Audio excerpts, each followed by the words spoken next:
गेल्या 2 वर्षापासून सातत्यानं तो आरोप करत आहे आणि त्याचं उत्तर आता आम्ही कोर्टातून देऊ. तोडीबाज, सेटलमेंटबाज, खोके हे सगळे आता कोर्टात घेऊ आणि ही लढाई आता कोर्टात नेल्याशिवाय पर्याय नाही. कारण उचलली जीभ आणि लावली टाळूला असं करून चालणार नाही. त्याला एक व्यवस्थित उत्तर कोर्टातूनच दिलं पाहिजे.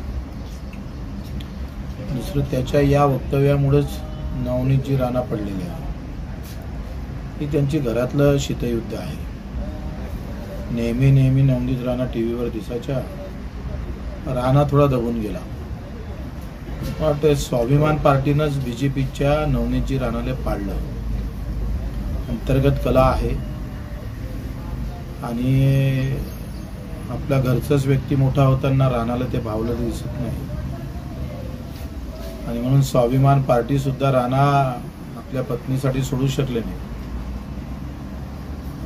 त्याचाही किती परिणाम झाला असेल का बायको बीजेपी मध्ये, म्हणजे आमच्या बहीण ज्या आहे त्या बीजेपी मध्ये आणि जवई बुवा इकडे स्वाभिमान पार्टीमध्ये.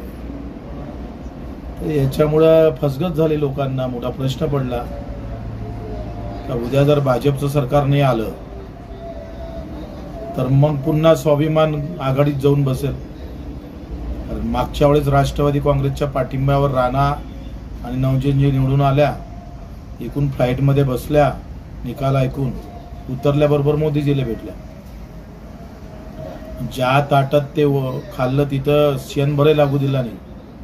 त्यांनी तिथंच हात धुवून मोकळं होऊन गेले.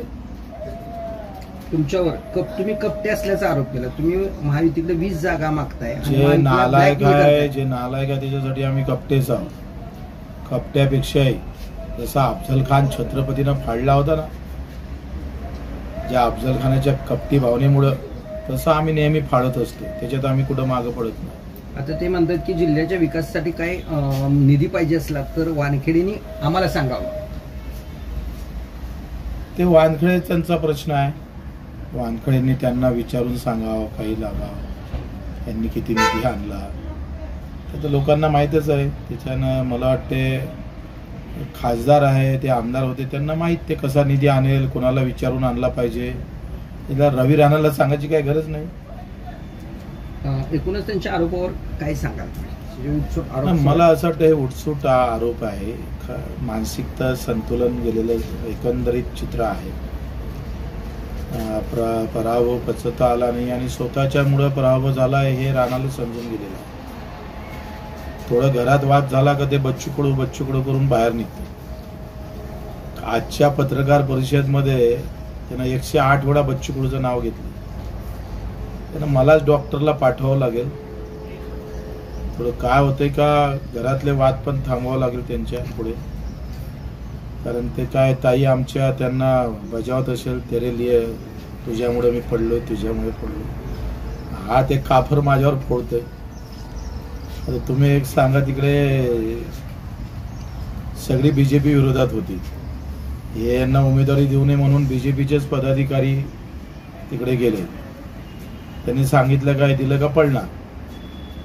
दुसरी चूक केली का बायको बीजेपी मध्ये पाठवलं आणि हे महाशय स्वाभिमान मध्येच राहिले. पुन्हा लोकांमध्ये संभ्रम निर्माण झाला. हे असं कसं होऊ शकतं? एवढा मोठा तर माणूस नाही हा. बायको बीजेपीत जाऊन काम करेल आणि गडी आपला स्वाभिमान मध्ये काम करून भाजपच्या कार्यकर्त्याला नाही पटलं. ते भाजपच्या कार्यकर्त्यांना विरोधात मतं मारलं.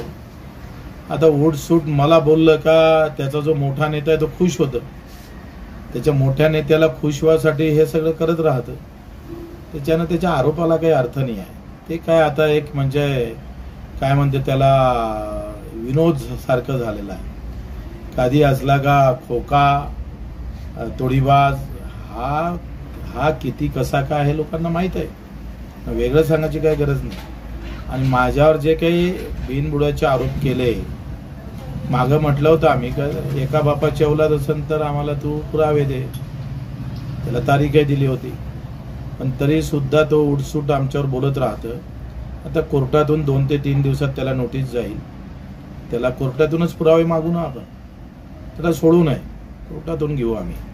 राहिला माझ्या मतदारसंघातला विषय, मी गेल्या 20 वर्ष कुठल्याही पक्षीचा पाठिंबा न घेता अपक्ष महाराष्ट्रात निवडून आले, पण पाठिंबाण्यामुळे आले. मी तर प्युअर फक्त प्रहार आणि प्रहारच्या कार्यकर्त्या आणि मतदाराच्या भरोशावर निवडून आलो. आणि 4 वेळा निवडून आलो. लोकसभा सुद्धा मी स्वतःच्याच भरोशावर उभं राहिलो होतो, 5000 मतांना पडलो होतो. त्याच्यानं पाळणे किंवा निवडून येणे हा विषय आता बोलण्यात काही अर्थ उरत नाही. आणि मी काही अमृत पिऊन आलो नाही. लोकांच्या हाती आहे, कोणी सांगितल्यानं कोणी पाळल्या जातं असं नाही आहे. आपले त्याला तेवढंच कारणीभूत असतोय. ती जनता ठरवणं. आमच्या अचलपूर मतदारसंघातले त्यांना वाटण बच्चू कडू पाळला पाहिजे तर पाळन, निवडून असेल तर निवडून आणेल. तर त्याच्यात काय वयर आहे ते. आणि ते अजून 4 महिने आहे. आतापासून काही त्याचा विचार करून फायदा नाही. जेव्हा वेळ येईल तेव्हा लोक दाखवून देईल मतदारसंघातले का बच्चू कडू आम्ही कशा पद्धतीनं अपक्ष 4 वेळा निवडून येणं. तुझ्यासारखं त्याच्यासारखं राष्ट्रवादीचा काँग्रेसचा पाठिंबा घेऊन नाही, बीजेपीचा पाठिंबा घेऊन नाही. तू आजही बीजेपीचा पाठिंबा काढून टाक, तुझ्या अवकात तुला माहीत पडेल. आम्ही तर बगर पाठिंब्याचे आलो ना.